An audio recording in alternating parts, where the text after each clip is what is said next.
بڑے خوش نصیب ہیں وہ مسلمان جو اکیلے ہوں، تنہائی ہو، تاریکی ہو، اندھیرا ہو، یہ ہو اور اس کا اللہ ہو، اپنے کمزوریوں کو سامنے رکھ کے اس کی آنکھوں سے آنسو جاری ہو جائیں، بڑا خوش نصیب۔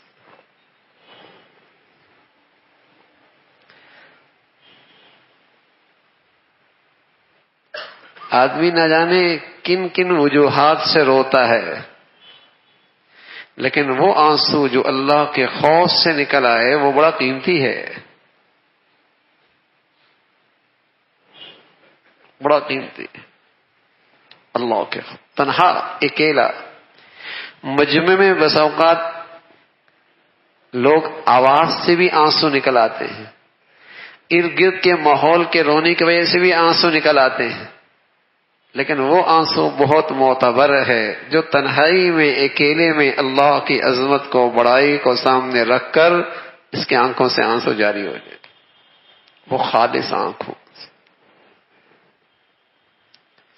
وَذَكَرَ اللَّهَ خَالِيًا وَفَاضَتْ عَيْنَاهُ، اکیلا اللہ کا تذکرہ کر رہا اور اس کی آنکھوں سے آنسو جاری ہو گئے۔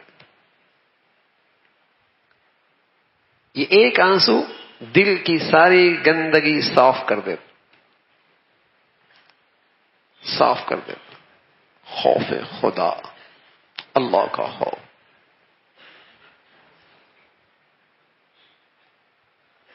تو میرے عزیزو، اللہ کی عظمت، اللہ کی بڑائی، اللہ کی قدرت کا تصور کیا کرو،